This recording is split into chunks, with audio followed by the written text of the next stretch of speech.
मौजूद है तरारी विधानसभा क्षेत्र में और प्रत्याशियों का जो है चुनाव प्रचार जो है वो तेज हो चुका है और बहुत ही कम समय वोटिंग के लिए बच चुका है। जैसे जैसे समय बढ़ रहा है वैसे वैसे प्रत्याशी लोगों के बीच जा रहे हैं, लोगों से मिल रहे हैं, बात कर रहे हैं। उसी तरह से तरारी विधानसभा में तेज प्रताप के जो प्रत्याशी हैं जनशक्ति जनता दल के सिकंदर से मिल रहे हैं, लोगों से बात कर रहे हैं।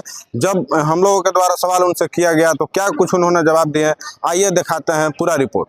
आज हमारे माननीय तेज प्रताप जी हमारे राष्ट्रीय अध्यक्ष ने बहुत सोच समझ के तरारी विधानसभा के लिए जनशक्ति जनता दल से पार्टी से हमको टिकट प्रोवाइड किए हैं कि भाई समाज के लिए एक अच्छा काम कीजिए, और उन्होंने काफ़ी उनका सपोर्ट भी सहयोग भी मिल रहा है कि बढ़िया नेता है और बढ़िया काम करेंगे तरारी विधानसभा में। और उनकी विचारों को और अपने विचारों को और वर्तमान जो आर्थिक सामाजिक राजनीतिक व्यवस्था है सरकार के या फिर मतलब ग्रामीण लेवल पर, उसके ऊपर काफ़ी हमने प्रकाश डालने का काम किया कि अगर हम जीत के जाते हैं तो तरारी विधानसभा के जनता के साथ ही साथ हम पूरे बिहार राज्य की, पूरे देश की जनता के लिए कौन सी नया चीज़ देने जा रहे हैं। जो हमारी एक बहुत बड़ा स्कीम है, रोड, नली, गली, बिजली, हॉस्पिटल, शिक्षा, चिकित्सा, ये सारे भ्रष्टाचार की व्यवस्था को तो सबसे प्रायोरिटी पर हम खत्म करेंगे ही।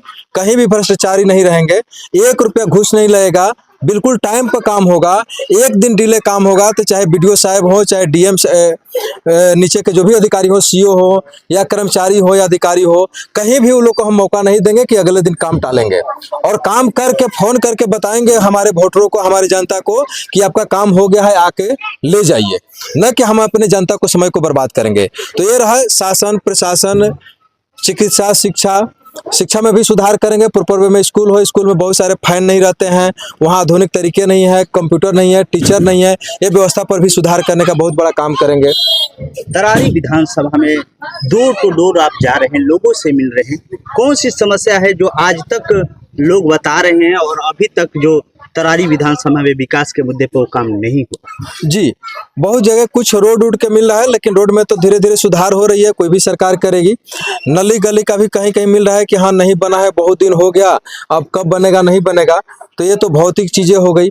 हाँ, सबसे ज़्यादा हमको समस्या ये मिल रहा है कि घूस लगता है, समय पर काम नहीं होता है, ब्लॉक में दौड़ाया जाता है, थाने में नाजायज तरीके से बहुत सारे मतलब पैसे वसूल लिया जाता है बिचौलिए के द्वारा, वो भी शिकायत मिल रहा है। साथ ही साथ आपको हॉस्पिटल का भी कि प्रॉपर इलाज नहीं मिलता है, हम लोग को आरा जाना पड़ता है, हम लोग को पटना जाना पड़ता है, वो भी समस्याएं मिल रही है। तो हम बोले कि सारा फैसिलिटी हम उपलब्ध करा देंगे, जो पटना के हॉस्पिटलों में हो, आरा के हॉस्पिटल में हो, छोटा ही रहेगा लेकिन फैसिलिटी परिपूर्ण रहेगा, ये सारे मिल रहा है। साथ ही गरीबी की बहुत बात आ रही है, पेंशन की 1100 पेंशन की बात बहुत आ रही है। हम बोले हम तो 4000 पेंशन देने की बात कर रहे हैं, और जो लोग कह रहे हैं कि 1100 रुपया 60 साल के बाद देंगे, हम तो 18 साल से ही देने की बात कर रहे हैं, क्योंकि देश की खजाने से हिस्से की बात कर रहे हैं। हम ये नहीं कह रहे कि हम पेंशन देंगे, ये नहीं कह रहे हैं कि हम आपको सामाजिक सुरक्षा के नाम के लिए दे रहे हैं। हम भारत सरकार के या बिहार सरकार की जो हीलियम, पेट्रोलियम, अबरख, कोयला, जंगल, पहाड़, बालू, गिट्टी, सोना, चांदी, टैक्स, रोड, ऊपर सैटेलाइट से खरबों पैसा पैदा होता है, जो लोग को पता नहीं। जितना जमीन से पैसा पैदा नहीं होता है, जितना नेट और सॉफ्टवेयर जो जुआ यूज कर रहे हैं उनको पता होगा कि हर मिनटे कितना पैसा दे रहे हैं। वो सारे पैसे सरकारी खजाने में डायरेक्ट इनडायरेक्ट आता है, वो सारे पैसे में वो वोटरों को हिस्सा होना चाहिए।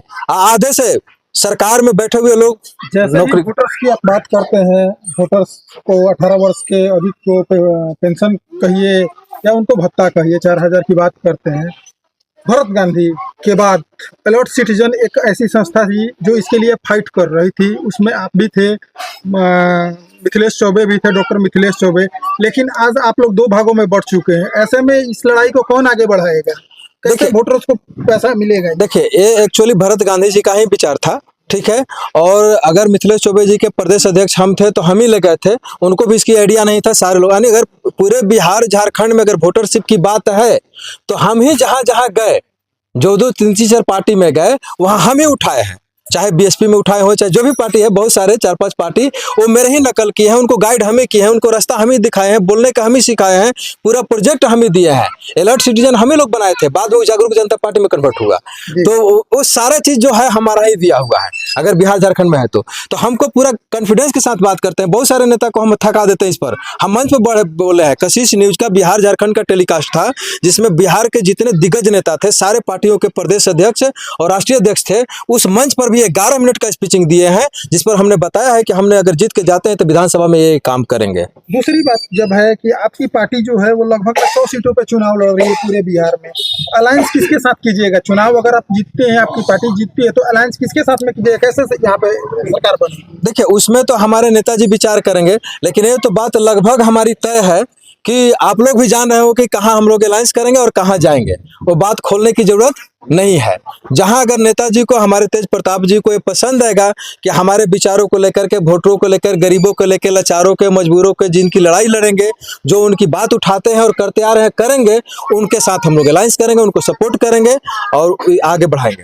तरारी विधानसभा में 2 पार्टियां जो है, उनके प्रत्याशी जो हैं, उसके बीच आप नई पार्टी के साथ आए, आप अपने को कहाँ देखते हैं? देखिए सर, पार्टी तो हमारी नई है, लेकिन नेता हम पुराने हैं। तो यहाँ पहले भी हम 4 महीना कैंपिंग किए। तरारी विधानसभा में पूरे 5 महीना मेरा गाड़ी दौड़ा है, पूरे प्रचार के साथ। ऐसा बच्चा लोग जानते हैं। और पार्टी भी हमारी ऐसे नेताजी हैं कि पार्टी तो नहीं है, लेकिन हमारे नेताजी पुराने हैं, स्वास्थ्य मंत्री रहे हैं। जो बोलते हैं वो डंके के चोट पर करके दिखाते हैं। बाकी नेताओं जैसे नहीं झूठे वादा करते हैं, झूठे बात करते हैं। माननीय तेज प्रताप जी जब स्वास्थ्य मंत्री रहे वैशाली में जीत करके, तो वहाँ मेडिकल कॉलेज दे दिए। अभी इस बार इंजीनियरिंग कॉलेज देने जा रहे हैं। अब बाकी उनके पास जो भी व्यक्ति गए हैं वो निराश नहीं गए हैं।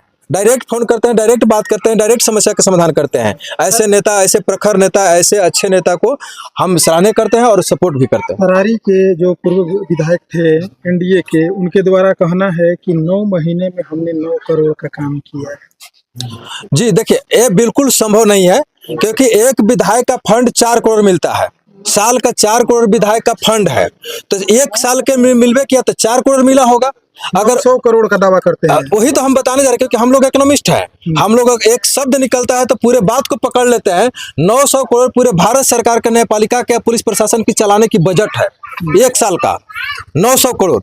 अब बताइए कि क्या आप तरारी विधानसभा में ही कर दिए इतना खर्च?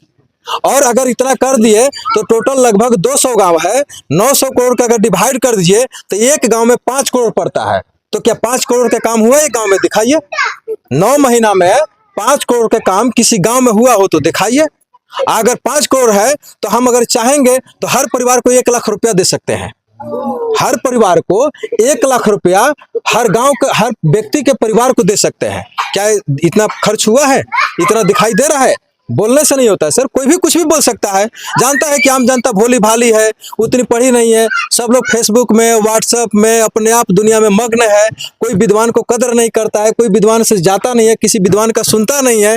तो इसका फायदा हमारे उस नेता लोग उठाते हैं, कुछ भी बोल करके। तरारी विधानसभा में लगातार आप भ्रमण कर रहे हैं, क्या लगता है किसका लड़ाई यहाँ पे चल रहा है, किस पार्टी का?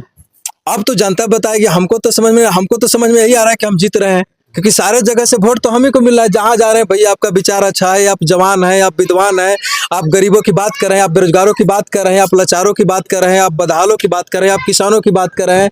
आप इतना नॉलेजफुल है कि आप सरकारी फंड को खींच करके ज़्यादा से ज़्यादा ले आकर हमारे क्षेत्र को डेवलप कीजिएगा, लोगों को सुविधाएं प्रदान कीजिए। तो सारे लोग मेरे पीछे दीवाना है। चलते मैं तरारी विधानसभा की जनता से क्या कहेंगे? तरारी विधानसभा की जनता से ही रिक्वेस्ट करेंगे कि एक बार हमको मौका दें, ताकि हम विधानसभा में जीत करके यहाँ के जनता को तो हर तरह से कल्याण करें ही करें, साथ ही साथ विधानसभा में जाने के बाद 242 विधायकों को भी एक मार्गदर्शक बने कि सरकार में जाने के बाद, शासन में जाने के बाद, व्यवस्था में जाने के बाद, विधायक बनने के बाद जनता के लिए क्या क्या सुविधाएं प्रदान करना चाहिए, एक एग्जाम्पल बनना चाहते हैं। इसलिए तरारी विधानसभा की जनता से वोट मांगते हैं कि हमको एक बार अधिक से अधिक सारा के सारा वोट ब्लैक बोर्ड छाप पर 10 नंबर पर और दे करके हमको भारी से भारी विजयी बनाए, ताकि लगे कि वोटरशिप पर और गरीबों मसीहों की लड़ाई लड़ने वाले व्यक्ति सबसे ज्यादा बहुमत से जीत करके विधानसभा में गया है।